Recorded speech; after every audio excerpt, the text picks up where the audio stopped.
حضرت شیخ بایزید رحمۃ اللہ تعالی علیہ لکھا ہے کہ حضرت نے اپنے مریدوں کے ساتھ نماز پڑھنے جا رہے تھے تو گلی تنگ تھی تو اس جانب سے کتا بھی آ گیا.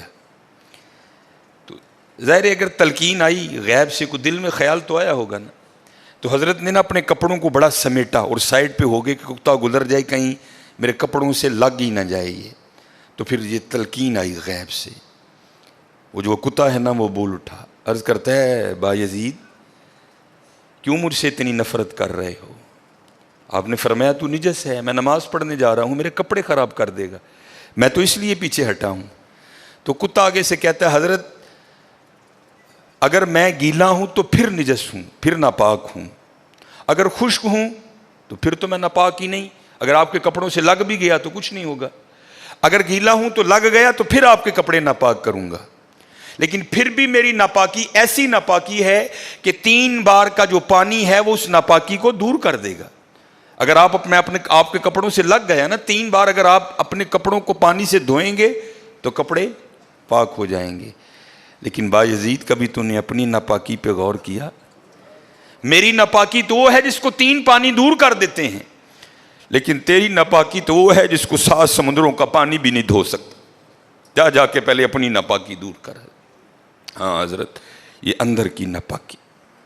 اور کیونکہ بات ان سب بابوں کی ایک ہوتی ہے, انداز جدا ہوتے ہیں, تو پھر یہی بات حضور بلے شاہ رحمۃ اللہ تعالیٰ نے کس طرح لکھی. آپ فرماتے ہیں پھلاں دا تو عطر بنا, پھلاں دا تو عطر بنا, عطر دا پھر تو کڈ دریا, دریا وچ پھر تو ڈبکیاں لا. ذرا بات کی گہرائی تک جانا. حالا عطر کیا ہے؟ تھوڑا سا شیشی پہ لے کے اپنی ہتھیلی پہ لگایا, اس طرح کر کے جسم پہ لگا دیا, جہاں سے گزرو گے وہاں سے بھی پتہ چلے گا اس بندے نے عطر لگایا ہے. اگر تھوڑی امپورٹڈ شیشی ہے تھوڑا سا خود پہ سپرے کر لو, جہاں سے گزرو گے وہاں سے بھی پتہ چلے گا کہ اس نے عطر لگایا. عطر تو اتنا سا بھی ہو تو وہ بو کو دور کر دیتا ہے, ختم کر دیتا ہے وہ. لیکن کتنا گہرا مصرع ہے, پھلاں دا تو عطر بنا, عطر دا پھر تو کڈ دریا. تھوڑا سا لگانا نہیں, پھلاں دا تو عطر بنا, عطر دا پھر تو کڈ دریا, دریا وچ پھر تو ڈبکیاں لا, پھر بھی تیری بو نہیں مکنی, پہلوں اپنی میں مکا. پہلوں اپنی میں مکا. انہوں نے تو بنایا تھا فقیر, چل تو آج تو بعد ساڈا فقیر لے, لیکن یہ میں اس نے پھر موقع ضائع کر دیا.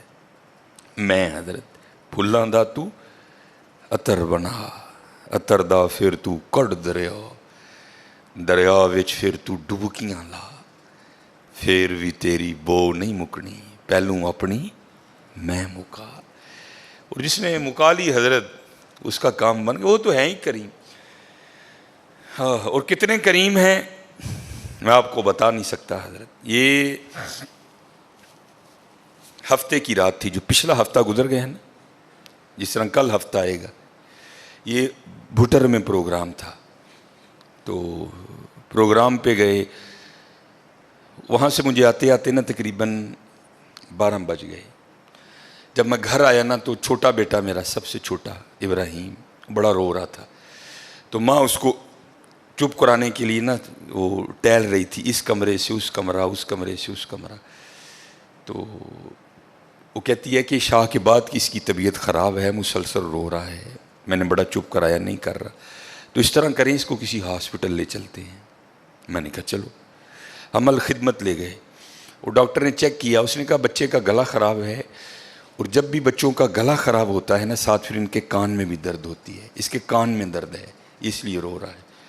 اس نے وہ دوائی وغیرہ انجیکشن وغیرہ لگائے, اس کے کان میں ڈراپس بھی ڈالے.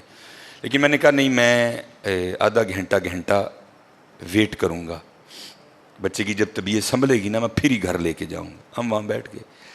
خیر بچے کی طبیعت سنبھل گئی, ہم لے کے نا گھر آ گئے. اب ظاہر ہے بچے کی طبیعت خراب تھی, اس کی ماں نے عشاء کی نماز نہیں پڑھی تھی. میں نے فرض اور سنتیں پڑھ لی تھی, وتر اور نوافل میں نے بھی نہیں پڑھے تھے. وہ بچہ سو گیا, ہم نے اس کو چارپائی پہ لٹایا, آگے میں نے نماز شروع کر دی, میرے پیچھے میرے بیٹے کی ماں نے نماز شروع کر دی. اب میری وطروں کی نا دوسری رکعت تھی, ظاہر ہے ماں بھی یہاں ہی ہوگی. وہ فرض پڑھ رہی تھی، میں وطر پڑھ رہا تھا، یا اس کی تیسری رکعت ہوگی یا اس کی بھی دوسری ہوگی یا چوتھی ہوگی. اب اس کی نا آنکھ کھل گئی، اس نے بڑی شدت سے رونا شروع کر دیا. تو ہر مسئلے کی روح سے آپ نماز توڑ سکتے ہیں، کیونکہ وہ چارپائی سے بس گرنے ہی والا تھا. دودھ ابل رہا ہے، بی بی نماز پڑھ رہی ہے، نماز توڑ کے دودھ بچائے. کوئی کنویں میں گر رہا ہے، نماز توڑ کے اس کو بچاؤ. پہلے توڑ سکتے تھے، لیکن میں نے کہا نہیں، میں نہیں توڑنی. کوئی بات تھا نا حضرت، محبت تو تھی اولاد کی لیکن دل تھوڑا سخت. لیکن ادھر کیا تھا؟ ادھر ماں تھی حضرت. اس نے کیا کیا؟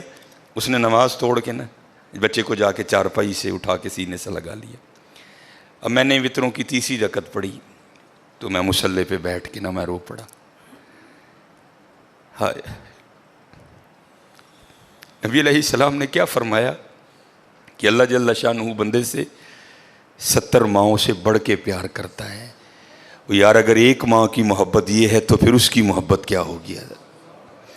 اگر ایک ماں کی محبت یہ ہے کہ اس نے نماز توڑ کے بچے کو سینے سے لگا لیا، تو پھر تصور کرو حضرت، جو 70 ماؤں سے بڑھ کے پیار کرتا ہے اس کی محبت کیا ہوگی. لیکن بات پھر وہی ہے حضرت، ہم تو مائل با کرم ہیں، لیکن کیا ہم تو مائل با کرم ہیں، لیکن آگے سے کیا؟ جب یہ وہ بچہ تھا نا، میں نہیں تھی حضرت اس میں.